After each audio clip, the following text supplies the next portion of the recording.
Rekam jejak pelaku hingga DPO termasuk Peggy Perong dihilangkan. Ternyata ada anggota polisi yang juga terlibat dalam lingkaran geng motor kasus Vina Cirebon. Assalamualaikum warahmatullahi wabarakatuh. Jumpa lagi di channel Mesjo Afisa.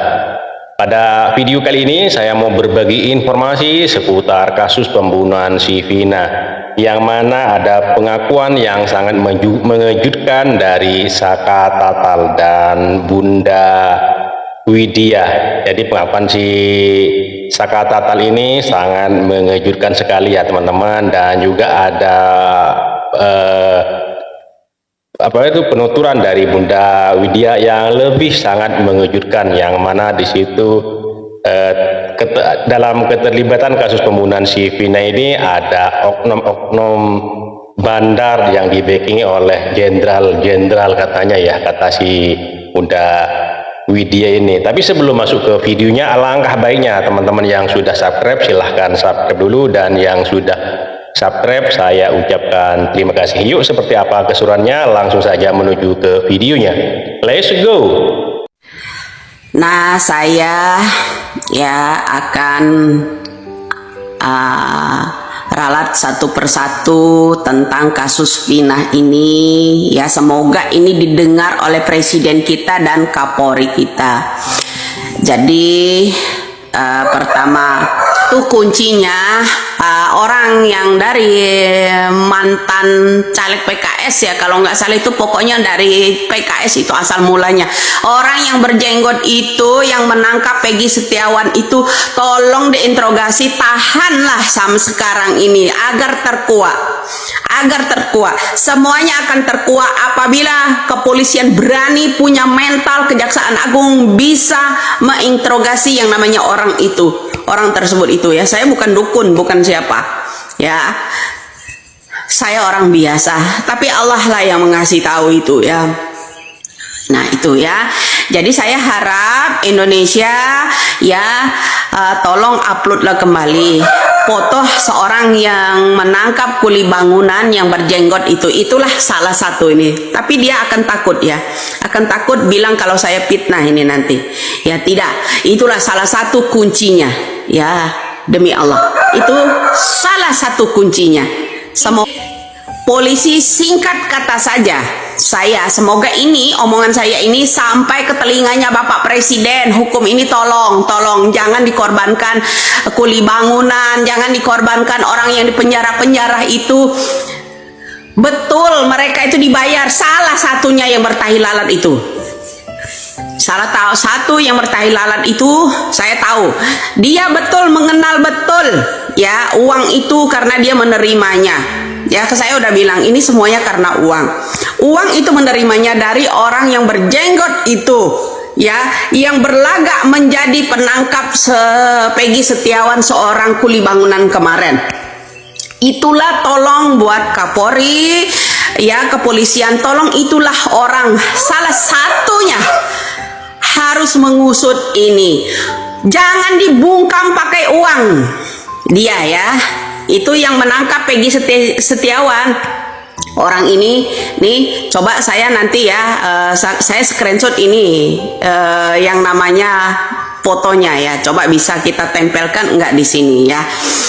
Berapa foto itu? Tiga foto ya. Termasuk ada Peggy Setiawan? Peggy Setiawan nggak ada. Berarti di 3 foto itu nggak ada mukanya Peggy Setiawan? Nggak ada. Berarti siapa aja? Yang itu Peggy alias Terong, Dani, sama satu lagi Andi. Beda sama Peggy Setiawan? Yang ditangkap yang sekarang tuh Peggy yang mana? Tadi tuh Peggy itu beda jauh sama yang di foto di HP polisi itu. Berarti polisi ini udah punya 3 foto DPO ya? Berarti polisi ini udah punya 3 foto DPO? Belum ada penangkapan Peggy itu sebelumnya. Sudah datang ke rumah di hari Sabtu. Sebelum penangkapan Peggy 2 minggu lalu? 2 minggu yang lalu. Itu ngapain tuh? Dia menanyakan bahwa kasus akan nih, ini kan filmnya kan naik lagi. dia menanyakan Saka sebenarnya ngelakuin enggak, terus penangkapannya syaratnya gimana, Saka jelasin semuanya. Saka nggak lakuin Saka ini. Terus dia menanyakan yang DPO, dia menanyakan dan menunjukkan foto-fotonya. Saka kenal enggak sama foto-foto ini? Ini. Saka kenal enggak? Saka jawab enggak. Emang Saka nggak kenal, kalau orang nggak kenal pengen jawab apa? Iya. Ada berapa foto itu? 3 foto. Iya. Termasuk ada Peggy Setiawan. Pingsan nggak ada, Berarti di 3 foto itu nggak ada mukanya Peggy Setiawan. nggak ada. Nggak ada. Berarti siapa aja? Yang itu Peggy alias Terong, Dani, sama satu lagi Andi. Beda sama Peggy Setiawan. Yang ditangkap yang sekarang tuh Peggy yang mana? Tadi tuh Peggy itu beda jauh sama yang di foto di HP polisi itu. Berarti polisi ini udah punya 3 foto DPO ya? Berarti Udah. polisi ini Udah udah ada. punya 3 foto DPO. Udah ada. Berarti beda banget lah ya sama yang Peggy Setiawan yang ditangkap sekarang. Beda banget, yang di foto itu orangnya bersih. Yang dipoto. Iya. Ada nama-namanya. Yang ini foto-fotonya, dan sama yang di foto yang ditangkap yang sekarang itu beda jauh. Yang boleh diceritakan yang Saka lihat di foto itu seperti apa? Ciri-cirinya.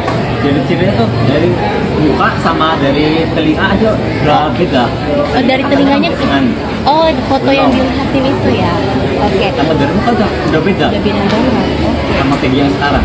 Pada saat itu kan ada 3 DPO dan salah satu Peggy Setiawan ini katanya hitam, kemudian pendek dan juga rambutnya keriting. Nah di situ ada nggak ciri-ciri itu? Ada Oh, rambutnya keriting. rambutnya keriting. Tapi yang Peggy yang sekarang ditangkap itu beda jauh sama yang di foto yang ditunjukkan oleh pihak kepolisian. Oke, berarti itu sangat beda jauh ya Saka ya, tidak sesuai dengan foto yang dilihatin ya. Tapi pas di dalam sel itu dilihatin pas 2 minggu yang lalu ya? Atau di dalam? Baru sekarang. Oh, baru sekarang ya, oke siap. Baru sekarang. Oh, baru sekarang. Oke, di rumahnya ya Saka ya? 5 dari terpidana mengatakan bukan Peggy pelakunya. Jadi mau apa lagi? Hanya 1 yang menyatakan. Nah, di dalam hukum, apabila ada hal-hal yang tidak jelas, apabila ada kekaburan, apabila ada ketidakjelasan, dalam prinsip hukum adalah harus dibebaskan orang yang belum pasti bersalah. Ya, kalau masih ada keraguan-raguan, nggak boleh langsung divonis. Ya. Apa? Kenapa?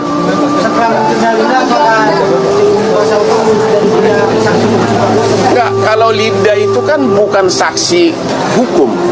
Dia itu kan hanya kerasukan ya, jadi tidak bisa dipakai sebagai saksi, bukan saksi yang diakui oleh undang-undang. Mungkin hanya sekedar petunjuk tapi bukan saksi, karena orang kerasukan mana bisa jadi saksi sih. Di mata hukum kita belum diakui orang kerasukan itu sebagai saksi, sebagai bukti. Petunjuk boleh, hanya untuk guidance boleh, jadi itu bukan bukti. Abang, kalau misalkan kuasa hukum ragu-ragu dari tim abang ragu-ragu terhadap Peggy ini, apakah dari pihak keluarga dari tahun 2016 sampai saat ini itu sudah benar Peggy atau bukan gitu? Kalau Mbak bagaimana Mbak? Meyakini nggak sih Peggy ini beneran pelaku atau enggak? Kalau itu sih saya kembalikan lagi kepada ke pihak kepolisian ya. Keluarga menaruh kepercayaan terhadap pihak kepolisian. Jadi kalau Tapi, ditanya yakin atau tidak, saya masih Dia sendiri keluarga sendiri yang boleh dikatakan dari keluarga yang ekonomi lemah tidak sampai aksesnya ke arah setingkat itu. Tapi mereka mengikuti sidang, memang benar nama-nama itu semua ada gitu loh. Jadi ya itu sesudah, dan itu persidangan kan bukan seminggu 2 minggu, itu berbulan-bulan gitu loh. Jadi keluarga hanya mengatakan terlalu cepat untuk mengatakan Peggy pelakunya, terlalu cepat untuk menyatakan fiktif gitu.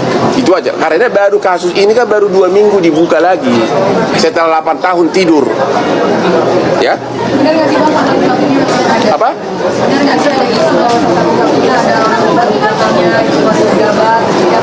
Di medsos begitu, tapi kita nggak bisa komentar apapun. Di medsos begitu, tapi kita nggak bisa komentar apapun. Bang, buat clear bang, ini maksudnya yang dari terpidana itu menyatakan itu bukan Peggy pelakunya. Jadi gini. Orangnya itu bukan Peggy atau memang Peggy tidak terlibat bang? Maksudnya penjelasan seperti apa? Waktu itu apa? Pelakunya atau bukan? Yang mana? Jadi gini. Yang 5. Untuk diam dulu. Untuk sesudah penyidik, sesudah kasus ini dibuka lagi, 6 terpidana di BAP lagi oleh Polda. Ya. 5 lawan 1 suara. 5 suara itu kan kau yang berhubungan dengan Polda. 5 kata itu pelakunya atau bukan itu Peggy? Apa jawabannya? Bukan pelakunya. Bukan pelakunya. Ya. Peggy bukan pelaku, kata 5 terpidana. 1 mengatakan iya, jadi 5 lawan 1. Sementara yang fiktif mengatakan apa? Yang fiktif itu asal sebut aja.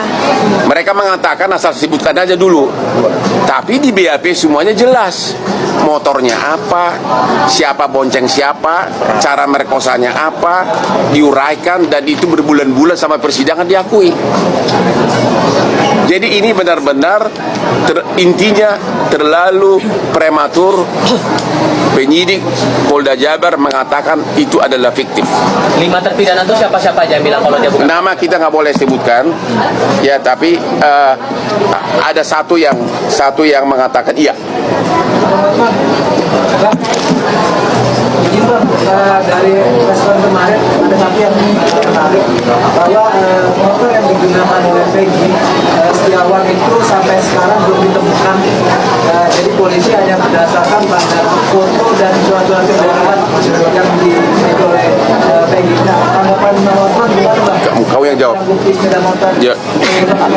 Itu dari siapa statementnya? Polisi. Ya kalau yang kami ketahui kan saat itu sepeda motornya sudah disita. 2016. Tahun 2016. Ya, sudah disita. Katanya 2016 motornya sudah disita, tapi nggak tahu di mana sekarang. Iya. Barang bukti sudah nggak ada. Kan barang bukti nggak mungkin udah disita berapa tahun? 7 tahun ya. Jadi intinya begini. Dan ibunya ngakuin juga. Apa? Kalau ada motor Peggy disita dan waktu itu digeledah di rumah saat itu di 2016. Ya. Dan motornya diambil dibawa polisi.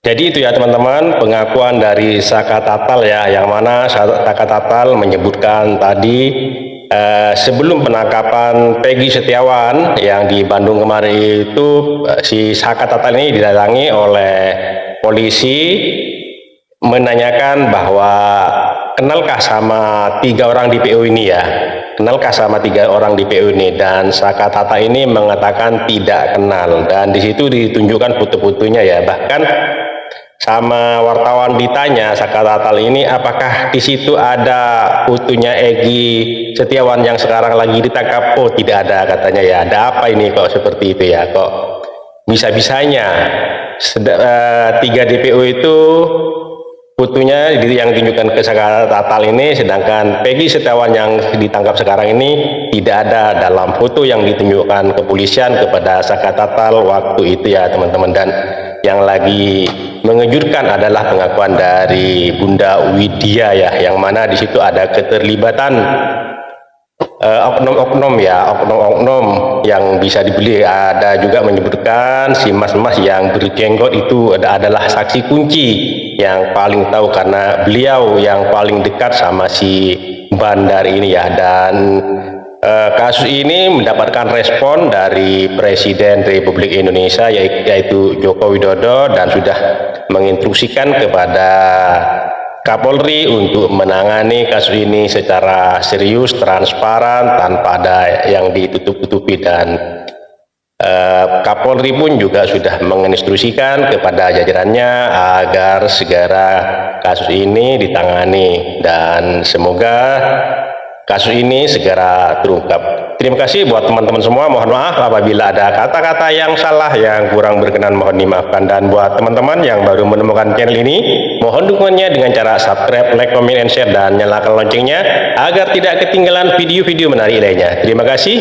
Sampai jumpa di video selanjutnya. Wassalamualaikum warahmatullahi wabarakatuh.